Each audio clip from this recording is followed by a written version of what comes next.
Hey guys, today I have a birthday book haul to share with you.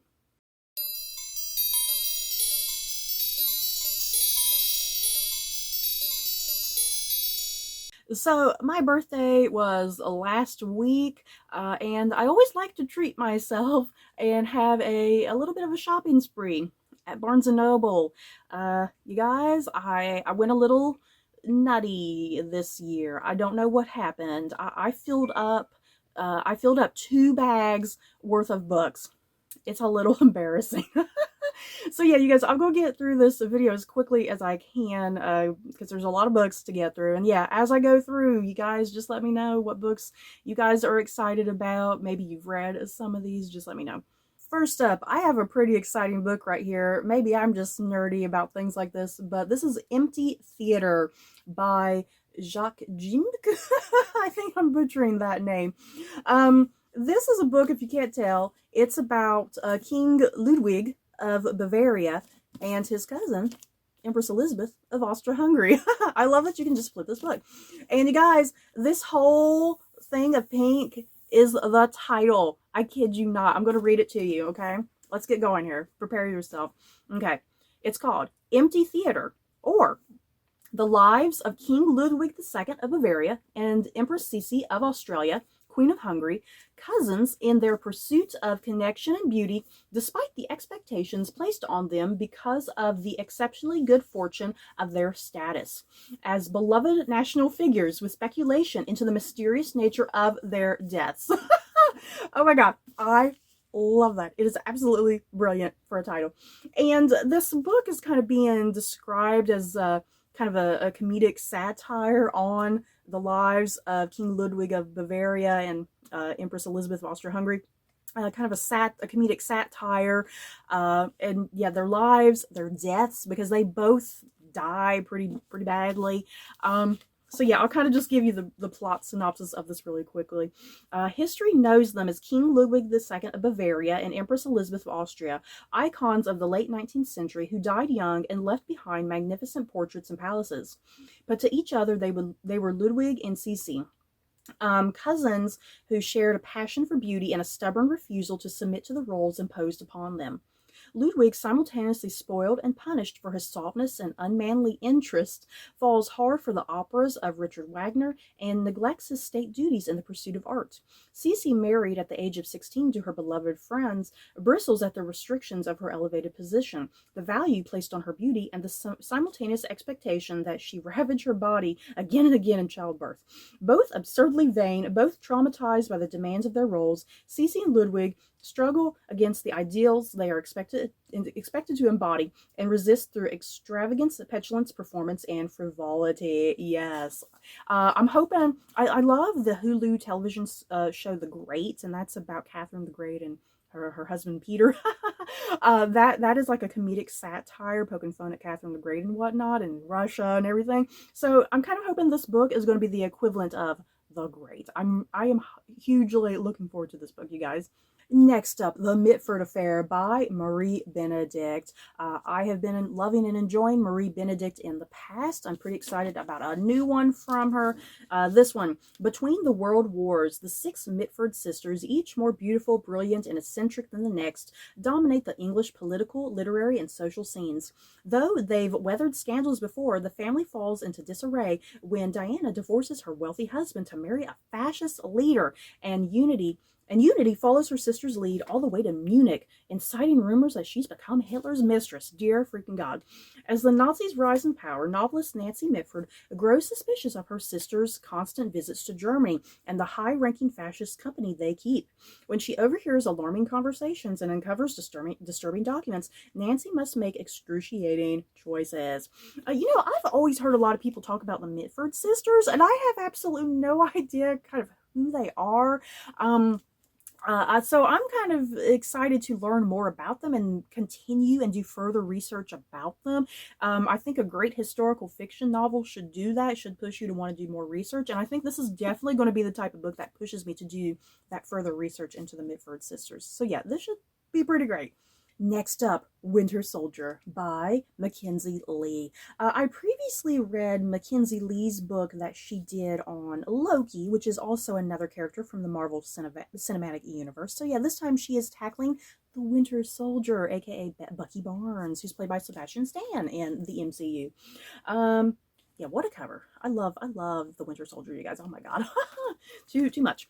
So yeah, this one, 1954. The Winter Soldier is the Soviet Union's greatest weapon. Assigned the most dangerous covert missions from the USSR's secret military branch and guided by a handler who knows him better than he knows himself, he has only one purpose: to obey all orders. But he wasn't always the Winter Soldier. So then we flash back to 1941. As World War II begins, 16-year-old Bucky Barnes is determined to enlist in the U.S. Army, if only the local commander will stop getting in his way. When Bucky is offered enrollment in a training program with the British Special Operations Executive, the UK's Secret Service, he leaps at the chance to become a hero. But Bucky has hardly touched down in London when he finds himself running from a mysterious assassin and accompanied by an English chess champion fond of red lipstick and double crosses. She's in possession of a secret every side is desperate to get their hands on, if only they knew what it was. Decades later, the Winter Soldier struggles to solve the same mystery Bucky is just beginning to uncover. As their missions intersect across time, their lives collide too, in a way that neither of them would have expected, and what will change the course of their respective wars. Yes, this sounds so good. Seriously, I loved Mackenzie Lee's Loki book, so I'm really hoping I'll enjoy this Winter Soldier book, because it sounds really good. Next up, we got this beast of a book right here, you guys. Oh, look at that. My God. I think this is like a little over 800 pages, it looks like. Dear God. This is A Chain of Thorns, The Last Hours, Book 3 by Cassandra Clare. I am a sucker for Cassandra Clare's books, you guys. I think they're my guilty pleasure reading. I just love them. Yeah, they may not be the most well-written of books, but still, I like the stories and the characters more than anything. And like I said, they're just guilty pleasures. I like them. They're a nice kind of get away from some of the more dramatic, heavy stuff that I tend to read. So yeah, I'm not going to go into the plot synopsis of this book since it's book 3 in this trilogy. But yeah, just know it's just part of Cassandra Clare's larger, greater Shadowhunter universe. There's like over a dozen books in this entire series, you guys. It's getting crazy. And I think she has one more trilogy set to come out, and she's saying that's going to be it, but is it? Let's be real, Cassandra Clare. I'm sure she'll find some other character that she's going to be obsessed about, that she wants to write about. But yeah, I love the covers of these Last Hours books. You guys, they are just absolutely gorgeous and so pretty. I love them. Next up, Immortality, a love story by Dana Schwartz. And this is book 2 in this duology. It's claiming that it's a duology. I hope that's it, because sometimes I just want a nice little duology, you know? Don't have to always be a trilogy. Yeah, I'm not going to, am I going to sit and read the synopsis for this? Yeah, I'm not really going to read the synopsis for this as well. The thing is, I've not read the first book in the story yet. The first book is called Anatomy. And I think that one, I love the cover design of these books, because that one, the girl, her dress is like in the shape of a heart, and this one, her dress is in the shape of a brain. It's great. Yeah, what is the first book about? I'm trying to remember, because it is historical. It's young adult historical fiction. Okay, I had to go look at Goodreads really quickly, because I was like, I can't remember for the life of me what exactly the first book is about. Yeah, it takes place in like the 1800s in England, follows a young woman who wants to be a surgeon, but of course, it's the 1800s. It's hard for a woman to be a surgeon during this time period. People frown upon that sort of thing. And yeah, it's about her story wanting to become a surgeon, and it sounds like she kind of hooks up with this guy who's like a resurrection man, as they were called, people who dug up like bodies from graves and stuff. So yeah, that was kind of what the bulk of that first book was about. And yeah, like I said, I'm not going to sit and read the synopsis of this. I don't want to accidentally spoil something about maybe something that happened in the previous book. But yeah, I can't wait to get to this duology. They sound really good. I love the cover designs, just really clever and brilliant. Next up, 1794, The City Between the Bridges by, okay, let's try to pronounce this one, you guys. Nicholas Natzakdag? That is a name right there. Sorry if I butchered it. This is a sequel to the book called The Wolf and the Watchman, which that one took place in 1793, it said. I have not read the first book in this series yet, unfortunately. You're going to notice a trend here with some of these books. But yeah, I'm going to go ahead and read the plot synopsis of this because I was comparing the plot synopsises between the books, and it sounds like they are completely about two different things. So yeah, this book, Stockholm, 1794. A young nobleman, Eric Three Roses, languishes in a hospital as the rest of the city claims he belongs in a madhouse. Riddled with guilt, he writes down the memories of his lost love, his beautiful wife who died on their wedding night. The young woman's mother also mourns her death and, desperate for justice, begs for help from the only person who will listen to her, a man named Jean-Michel Cardel, the one-armed watchman. But she isn't the only person seeking him out. Emile, younger brother to the brilliant lawyer and detective Cecil Winge, finds the watchman to demand his late brother's pocket watch back. Instead, Cardell enlists Emile's help to discover what really happened at the Three Roses estate that dreadful wedding night. Yeah, seriously, I'm not quite sure if these books connect with one another, or if it's two kind of separate things. It sounds like the character of the watchman is going between the narratives, because like I said, the first book was called The Wolf and the Watchman, and there's another watchman in this, so I'm assuming it's the same character from that first book. I guess I'll see. But yeah, both these books sound super good, and yeah, I had to get my hands on this so maybe I can start binging my way through the series here. Next up, The Curator by Owen King. And I was curious, is Owen King the son of Stephen King? And I believe he is. when I did some quick research, I believe he is the son of Stephen King. So hopefully this is great. Owen King has apparently written some other books, but I've never read any of them. This one caught my fancy because there's a cat on the cover. Seriously, if you guys want me to buy a book, put a damn cat on it and I will buy it. So yeah, let's see. This is about, well, because also I need to read this little part up here, because this little part up here is what kind of got me before the plot synopsis. It says, coming from best-selling author Owen King comes a Dickensian fantasy of illusion and charm, where cats are revered as religious figures they should be, thieves are noble, scholars are revolutionaries, and conjurers are the most wonderful criminals you can imagine. So yeah, the actual plot synopsis. It begins in the city nicknamed the Fairest, distinguished by many things, from its river, the mighty Fair, to the mountains that split the municipality in half, its theaters and many museums, the morgue ship, and like all cities, but maybe especially so, by its essential unmappability. Dora has an obscure desire to find where her brother went after he died, believing that the answer lies within the Society for Physical Research, where he worked when Dora was a child. With the city amid an overthrow of the ruling classes, Dora discovers the society all but burned to the ground, yet finds a way to become the wartime curator of the museum next door in search for the truth. So yeah, that all sounds great, you guys.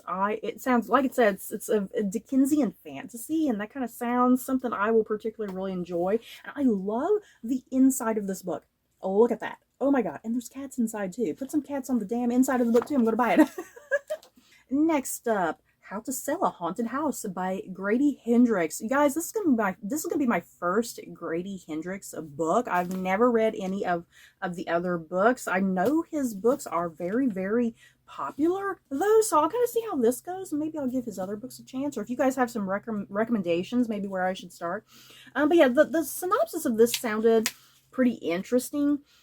When Louise finds out that her parents have died, she dreads going home. She doesn't want to leave her daughter with her ex and fly to Charleston. She doesn't want to deal with her family home, stuck to the rafters with the remnants of her father's academic career and her mother's lifelong obsession with puppets and dolls. She doesn't want to learn how to live without the two people who knew and loved her best in the world. Most of all, she doesn't want to deal with her brother Mark, who never left their hometown, gets fired from one job after another, and resents her success. Unfortunately, she'll need his help to get the house ready for sale, because it'll take more than some new paint on the walls and clearing out a lifetime of memories to get this place on the market. But some houses don't want to be sold, and Louise and Mark's home has other plans for both of them. Yes, oh my god, that sounds great. I'm kind of getting like Haunting of Hill House sort of vibes, maybe. I don't know, I could be mistaken, but it sounds great. This is another book that I'm pretty excited about, and this is Essex Dogs by Dan Jones, and this is like the start of a new trilogy. And you guys, I need to have a tangent here about Dan Jones. Okay, look at this man. I'm gonna reveal myself here. Look at this man.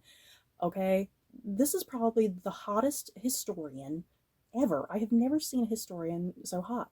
I love Dan Jones. I know he's written a lot of nonfiction. I have actually never read his nonfiction. I need to read his nonfiction. But I have watched a couple like documentary type things that he has done, because he tends to focus a lot like on the Tudors and the Plantagenets and whatnot. He had a great, I believe it's the Plantagenets, he had a great documentary about the Plantagenets that I loved. I just really like the way he presents history. Like I said, I mean, look at this man. He's incredibly attractive, and he's younger. It's like, I think he's more kind of hip to modern audiences, like how you need to portray history to a modern audience. That, you know, don't just have somebody sit down and just be boring and old and dry. You know, you put some excitement into history. And I think Dan Jones, I think he does a really great job of kind of doing that, presenting history in a really fun, interesting way. So yeah, this book is, I guess, his first attempt into historical fiction. I don't think he's done historical fiction before. I believe this is the first time he's done historical fiction. So yeah, this is about, let's see, July 1346. The 100 Years' War has begun, and King Edward and his lords are on the march through France. But this war belongs to the men on the ground. Swept up in the bloody chaos, a tight-knit company from Essex must stay alive, long enough to see their home again. With sword, axe, and longbow, the Essex Dogs will fight from the landing beaches of Normandy to the blood-soaked field of Cressay? I'm not sure. It's French. There's Pismere, small enough to infiltrate enemy camps. Scotsman, strong enough to wear down a wall. Millstone, a stonemason who'll do anything to protect his men. Father, a priest turned devilish by the horrors of war. Romford, a talented young archer on the run from his past. And Loveday Fitztalbot, their battle-scarred captain who just wants to get his boys home safe. Yes, this sounds so good, you guys. I cannot wait. Next up, this is book 2 in this particular series. This is A Night's Flight to Paris by Cara Black. The first book was called 3 Hours in Paris. And what I remember from the plot synopsis of that, it's about a sniper, a lady sniper, if I'm not mistaken, and she goes to Paris with the intent on assassinating Hitler in Paris. And I think this is like some real thing that kind of went down. Supposedly that when Hitler took Paris, he was only there for 3 hours, and it's like, why was he only there for 3 hours? He just claimed this place quite brutally, and he was only there for 3 hours, so what took him away so quickly, you know? So that first book was kind of exploring that maybe the possibility there was a female lady sniper that was out there trying to assassinate him, you know? So yeah, this second book, it follows the same character. I'll go ahead and read the plot synopsis because it's probably separate from that first book. So yeah, October 1942. It's been 2 years since Kate Reeves was sent to Paris on a British Secret Service mission to assassinate Hitler. Since then, she has left spycraft behind to take a training job as a sharpshooting instructor in the Scottish Highlands. But her quiet life is violently disrupted when Colonel Stepney, her former handler, drags her back into the fray for a risky three-pronged mission in Paris. Each task is more dangerous than the last. Deliver a package of forbidden biological material. Assassinate a high-ranking German operative whose knowledge of invasion plans could turn the tide of the war against the Allies. Rescue a British agent who once saved Kate's life. And get out. Kate will encounter sheiks and spies, poets and partisans, as she races to keep up with the constantly shifting nature of her assignment, showing every ounce of her Oregonian grit in the process. So yes, this sounds great. Sounds like a nice little follow-up to the other book. Once again, I've not read that first book yet, but maybe sometime I could get to reading this series in the future. And yeah, I love the inside of this. There's like a nice little map here of Paris. It's always helpful. Next up, The Last Tale of the Flower Bride by Roshani Chokshi. I'm sorry, guys. Let me look at that. Chokshi. Roshani Chokshi. Do I got that? Roshani Chokshi? I think I got it. I'm getting a little tongue-tied trying to say it over and over. I'm not sure if this is young adult. You guys, I didn't find it in the young adult section. It looks young adult, though. I found it just over a new fantasy at Barnes & Noble. So yeah, I'm not quite sure if this is classified as young adult or not. But it sounds super great. I was getting like Rebecca and Mexican Gothic and the Hacienda, the sort of vibes to it. Once upon a time, a man who believed in fairy tales married a beautiful, mysterious woman named Indigo Maxwell Castaneda. He was a scholar of myths. She was the heiress to a fortune. They exchanged gifts and stories and believed they would live happily ever after. And in exchange for her love, Indigo extracted a promise that her bridegroom would never pry into her past. But when Indigo learns that her estranged aunt is dying and the couple is forced to return to her childhood home, the House of Dreams, the bridegroom will soon find himself unable to resist. For within the crumbling manor's extravagant rooms and musty halls lurks the shadow of another girl, Azure, Indigo's dearest childhood friend, who suddenly disappeared. As the house slowly reveals his wife's secrets, the bridegroom will be forced to choose between reality and fantasy, even if doing so threatens his marriage or his life. Ooh, yes, sounds super good, you guys. Like, kind of mysterious, maybe some supernatural things, who knows. Next up, The Sorcerer of Young. Oh my god, my sister told me how to pronounce this yesterday. I told her, I go, hey, I'm going to be doing my book haul today. Tell me how to pronounce this. The Sorcerer of Young. Oh my god, I think I'm still butchering it. Seriously, my sister told me the correct pronunciation. I'm still butchering it. Anyway, The Sorcerer of Young, I think, maybe. This is by Marcel Thoreau. This book sounds so cute, you guys. I love the synopsis for it. Growing up amid the starvation and oppression of 1990s North Korea, 10-year-old Cho Jun-soo is a bright and obedient boy who wants to be a credit to his family, his nation, and most important, his dear leader. However, when he discovers a handbook to the game Dungeons and Dragons left behind in a hotel room by a rare foreign visitor, a new and colorful world opens up to him. With the help of an English-speaking teacher, Junsu painstakingly deciphers the rules of the role-playing game, and his imaginary adventures sweep him away from the harsh reality of a famine-stricken North Korea. Over time, the game leads Junsu on a spellbinding and unexpected journey through the hidden layers of his country, towards precocious success, glory, love, betrayal, prison, a spell at the pinnacle of the North Korean elite, and an extraordinary kind of redemption. Yes, this sounds really great, you guys. I can't wait to get to this. The next couple books that I have here are both by Agatha Christie. So yeah, I'll read the plot synopsises for these really quickly. I'll do this one first. So this one is Halloween Party. And I definitely kind of grabbed this because Kenneth Branagh recently said that the next Poirot movie that he was making was going to be based off of this book. Though they're changing the title. They're calling it a not a murder in Venice.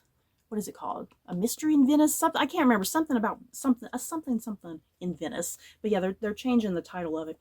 So yeah, at a Halloween party, Joyce, a hostile 13-year-old, boasts that she once witnessed a murder.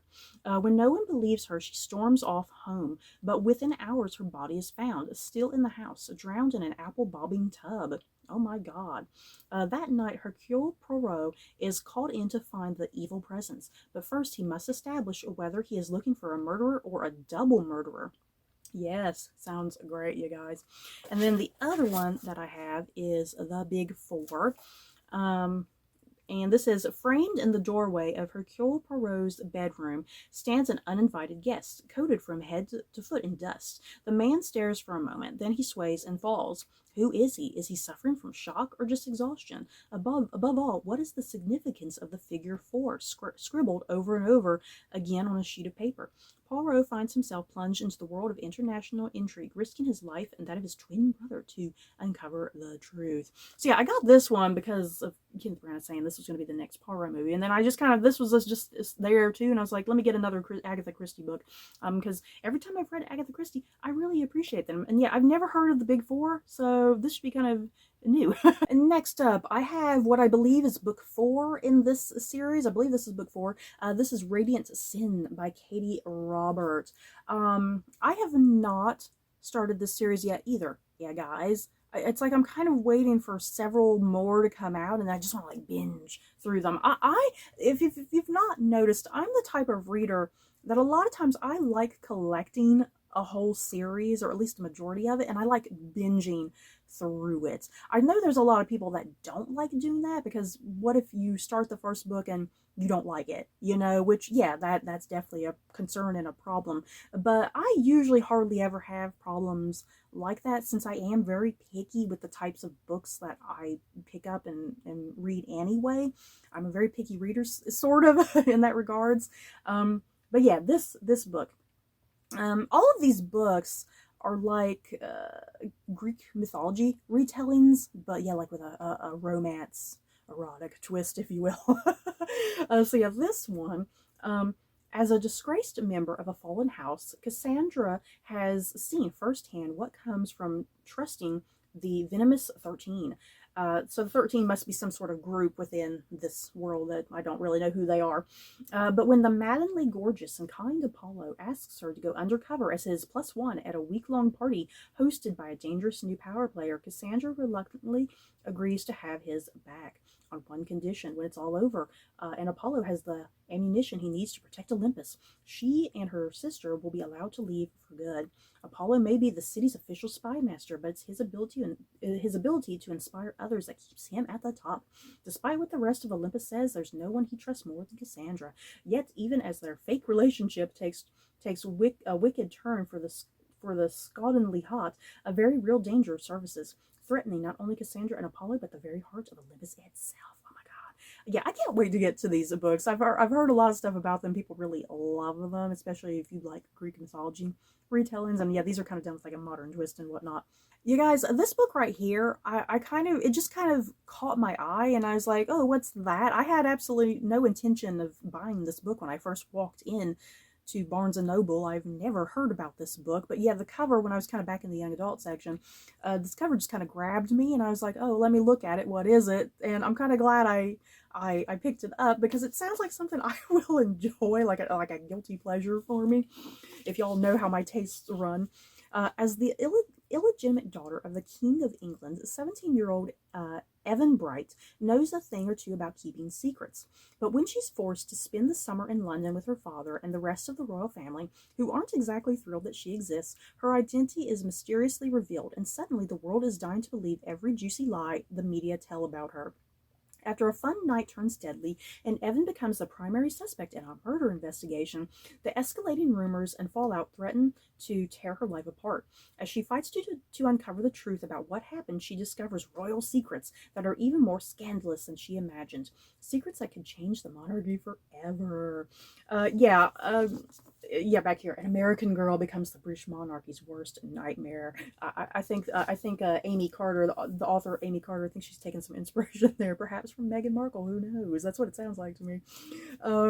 Yeah, this sounds all sorts of awesome, you guys. Kind of like a alternative British monarchy. I was looking through some Goodreads reviews, and people were saying that what this book does is that had King Edward VIII married Wallis Simpson and he wasn't forced to abdicate, had that line continued into the modern day society, like what would that look like? So yeah, this book is kind of reimagining what the monarchy would look like, kind of from that point, from that change there. And I'm a sucker for things like that with alternative history and whatnot. And yet this book, it's making me think of the TV show The Royals. Please tell me, did anybody else watch The Royals? It was on the E! Entertainment Network here in America, which I don't think anybody really watches, to be quite honest. But yeah, The Royals was about the British royal family, kind of in this alternate universe. But yeah, their alternate universe kind of spun out from something that happened with Queen Victoria and one of her sons. Like if the line kind of changed from there, what the modern monarchy would look from there. But yeah, every bit of this book is screaming the Royals to me, and I freaking loved that show. It had 3 seasons and then was unfortunately canceled before the 4th season because some drama went down on the set. And I was so upset about that because I loved that show. It was like a guilty pleasure show for me. I loved it. So yeah, this book is definitely giving me those vibes. So yeah, if you liked the Royals, this book sounds like it might be your cup of tea. So I'm hoping I like it. Next up, The Villa. The Villa? The Villa. The Villa? No, The Villa. I'm overthinking it. I think it's The Villa. The Villa. By Rachel Hawkins. And this sounds really good, you guys. The only other Rachel Hawkins book I read, I'm looking over here, The Wife Upstairs. I read The Wife Upstairs, and that was like a modern retelling of Jane Eyre, and I really liked that book, so I kind of wanted to give Rachel Hawkins another shot. As kids, Emily and Chess were inseparable, but now in their 30s, their bond has been strained by the demands of their adult lives. So when Chess suggests a girls' trip to Italy, Emily jumps at the chance to reconnect. Villa uh, oh Lord, has a name. I'm not going to try it. The Villa of the time. The Villa is a high-end holiday home now, but in 1974 it was known as Villa Rosado and was rented for the summer by the notorious rock star Noel Gordon. Desperate to reignite his creative spark, Noel invited up-and-coming musician Pierce Sheldon to join him, as well as Pierce's girlfriend Maury and her stepsister Laura. But he's also set in motion a chain of events that led to Maury writing one of the greatest horror novels of all time. Laura composing a platinum album and ended in Pierce's brutal murder. As Emily digs into the villa's complicated history, she begins to suspect there's more to the story of that fateful summer in 1974. That perhaps Pierce's murder wasn't just a tale of sex, drugs, and rock and roll gone wrong, but that something more sinister might have occurred, and that there might be clues hidden in the now iconic works that Maury and Laura left behind.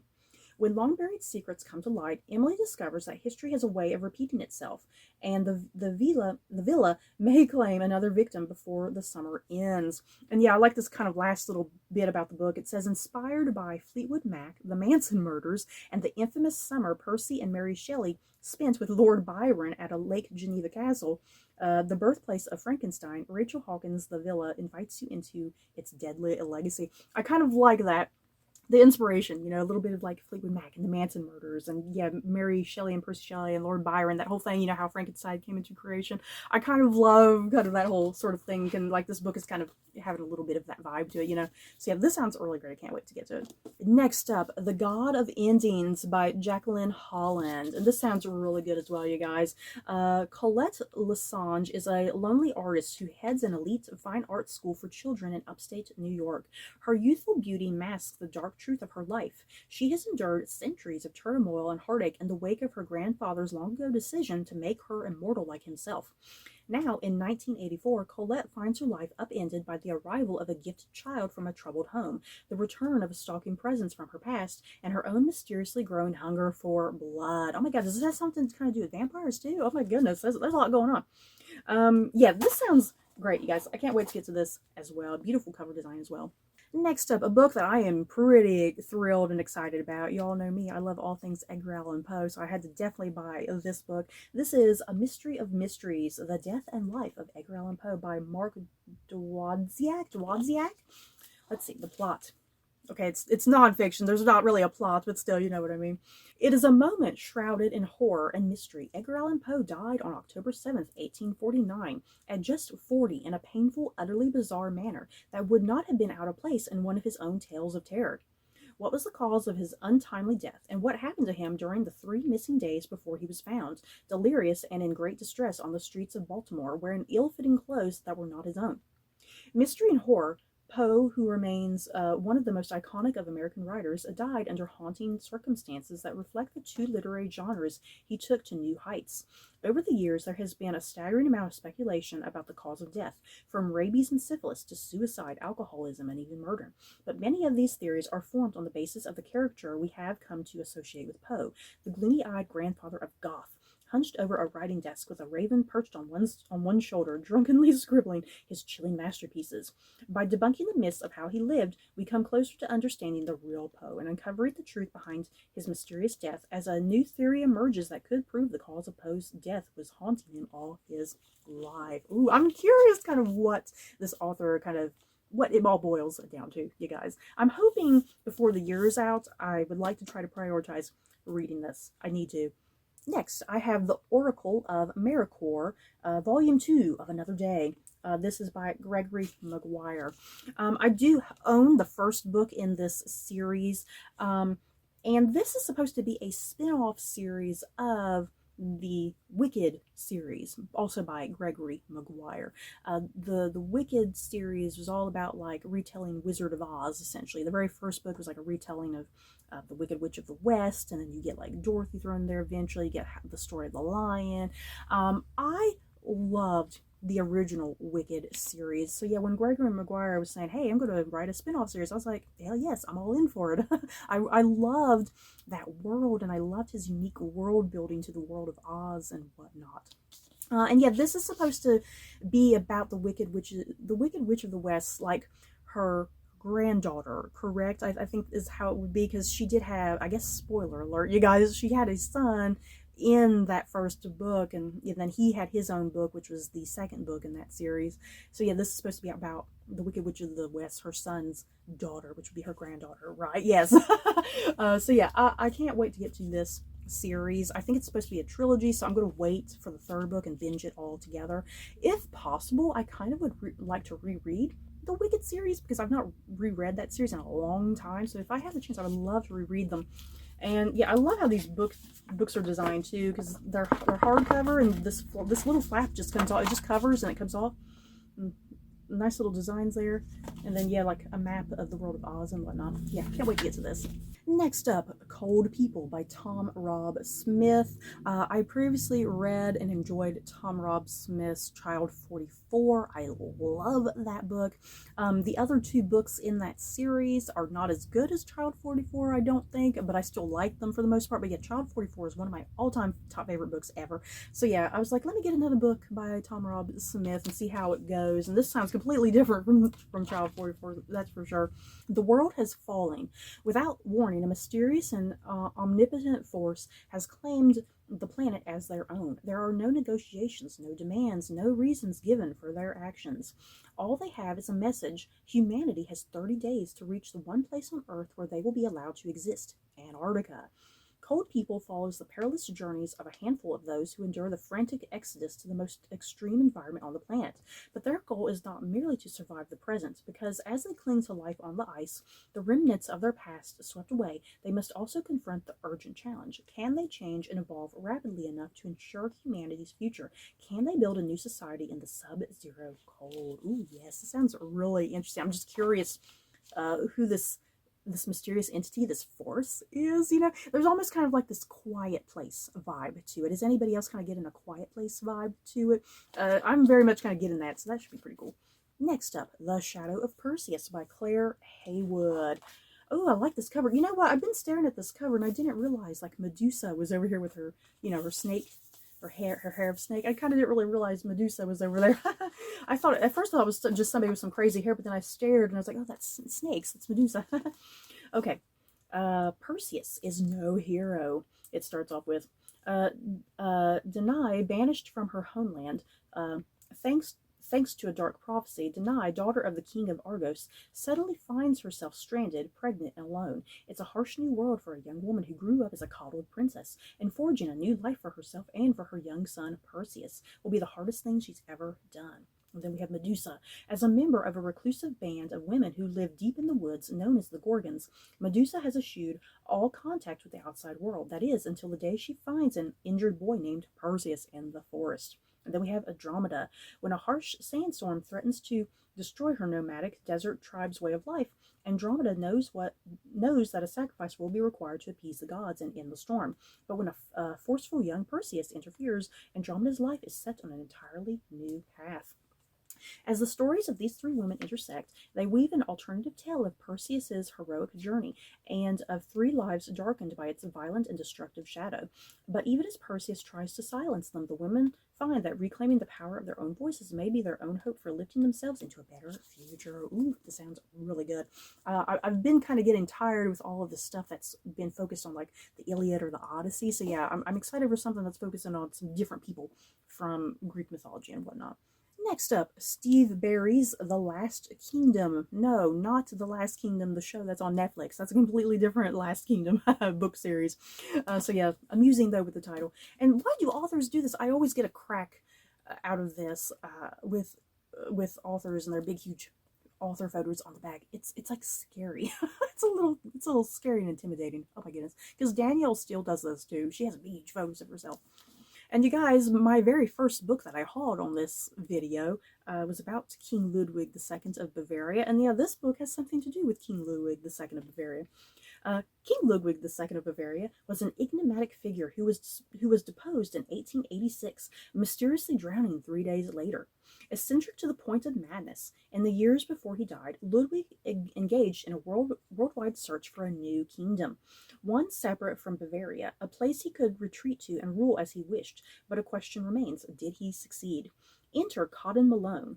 Luke Daniels, Malone's protege, has managed to infiltrate a renegade group on the trail of a 19th century deed that proved Ludwig's long-rumored search bore fruit, a document that could not only secure Bavaria's independence, but also change the balance of power in the modern world. The United States, China, and Germany all want it. In a race across Bavaria for clues hidden in Ludwig's 3 fairy tale castles, Malone and Daniels battle an ever-growing list of deadly adversaries, all intent on finding the last kingdom. This sounds awesome, you guys. I previously have read Steve Barry's The Romanov Prophecy. I freaking loved that book. And then I have read another book in the Cotton Malone series, because this book comes from the Cotton Malone series. I have read another one of those books. I can't quite remember what the title of that one was. And then I do own like a couple others in the series. The good thing about the Cotton Malone series, if all of the books don't interest you, you don't have to sit and pick them all up. Like I said, I've only picked up a couple. I think this is like book 18 or 19 or something outrageous like this. And yeah, I've only picked out a couple random ones that kind of sounded intriguing to me. So yeah, I can't wait to get to this. I love kind of the story and mystery of King Ludwig II of Bavaria. So I'm curious what this book is going to explore with that. Next up, another Medusa-related book here. The Shadow of Perseus had Medusa in it, and this is just a whole book about Medusa, which I'm excited about. And this is Stone Blind by Natalie Haynes, and I love the cover design of that. Gorgeous. Let's see. The only mortal in a family of gods, Medusa is the youngest of the Gorgon sisters. Unlike her siblings, Medusa grows older, experiences change, feels weakness. Her mortal lifespan gives her an urgency that her family will never know. When the sea god Poseidon assaults Medusa in Athena's temple, the goddess is enraged. Furious at the violation of her sacred space, Athena takes revenge on the young woman. Punished for Poseidon's actions, Medusa is forever transformed. Writhing snakes replace her hair, and her gaze will turn any living creature to stone. Cursed with the power to destroy all she loves with one look, Medusa condemns herself to a life of solitude until Perseus embarks upon a fateful quest to fetch the head of a Gorgon. Ooh, yes, it sounds good. See, the one book, The Shadow of Perseus, that's going to focus on kind of 3 different women and how Perseus kind of affected their lives. And yeah, this is strictly just Medusa. I probably need to read these books kind of separated from each other, because I feel like if I read them too close together, then I'm going to sit and compare them, and I don't really have the desire to sit and compare, you know. So yeah, I can't wait to get to this one as well. And the last book that I have in this haul, yes, we are finally at the last book, you guys. This is Arch Conspirator by Veronica Roth. I'm kind of curious about this. I've had some difficult issues with Veronica Roth in the past. I read the first Divergent book. I had a rough time with that. I still haven't even finished the trilogy of that. And then I also read The Chosen Ones. Is that what it's called? I believe it's called The Chosen Ones by Veronica Roth. And that book was really underwhelming and disappointing to me as well. But still, I wanted to give this book a shot because of the subject matter that it deals with. Let me kind of get through it. Outside the last city on Earth, the planet is a wasteland. Without the genes of the fallen, humanity will end. Antigone's parents, Oedipus and Jocasta, are dead. Passing into the archive should be cause for celebration, but with her militant uncle Creon rising to claim her father's vacant throne, all Antigone feels is rage. When he welcomes her and her siblings into his mansion, Antigone sees it for what it really is, a gilded cage, where she is a captive as well as a guest. But her uncle will soon learn that no cage is unbreakable, and neither is he. So if you can't tell, this is like a kind of futuristic, it sounds kind of like a futuristic retelling of the story of Antigone, who's the daughter of like Oedipus from Oedipus Rex, if you know how that whole thing went down. And I love the story of Oedipus Rex, and I did see a play of Antigone done when I was in college. I loved this production that was put on. It was so great. I just fell in love with the story of Antigone after seeing that play. So yeah, I'm curious how this book is going to go. Like I said, I've had some really difficult moments with Veronica Roth as a writer, so I'll see how this goes. Fortunately, it is incredibly short. Is it even 200 pages? Yeah, it's barely even 100. It goes just a tiny bit past 100 pages. So if I am having a rough time with this, it's short. I'll get through it in just like a day. So that's good. So you guys, if you can't tell from the timing of this video, this is a very, very long book haul. Applause to you if you made it through. So yeah, you guys, any of these books that you have read and enjoyed, just let me know. Any of these books that I should get to sooner rather than later, because there's a lot of good ones here that I'm so excited to get to. Yeah, I had a nice time going on a shopping spree for my birthday. I'm a nerd when it comes to books. I love doing that sort of thing. So yeah, you guys, that's it for this video. Don't forget to like, comment, and subscribe. And if you like this video, you may like these other videos. Bye, guys.